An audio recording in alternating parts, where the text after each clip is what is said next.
এদিকে ফিলিস্তিনের গাজায় ইসরায়েলি বাহিনীর বর্বরতার প্রতিবাদে মানববন্ধন ও কালো ব্যাজ ধারণ কর্মসূচি পালন করেছে ঢাকা বিশ্ববিদ্যালয়ের শিক্ষকদের সাদা দল। সকালে বিশ্ববিদ্যালয়ের অপরাজেয় বাংলার সামনে আয়োজিত এই মানববন্ধনে শিক্ষকরা অভিযোগ করেন, দীর্ঘদিন ধরে গাজায় গণহত্যা ও বর্বরতা চালিয়ে আসছে ইসরায়েল, যা মানবাধিকার লঙ্ঘনের শামিল। এ সময় ওআইসি এবং জাতিসংঘের নীরব ভূমিকা নিয়েও প্রশ্ন তোলেন বক্তারা।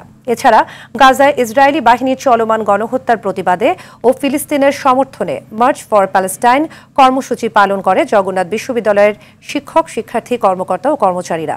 সকালে বিশ্ববিদ্যালয়ের প্রাঙ্গণ থেকে যুক্তরাষ্ট্র ও সৌদি আরবের দূতাবাসের উদ্দেশ্যে এ পদযাত্রা করেন তারা। আর কাকরাইলে ইসরায়েলি বাহিনীর বর্বরতার প্রতিবাদে লং মার্চ করে নিরাপদ সড়ক আন্দোলন।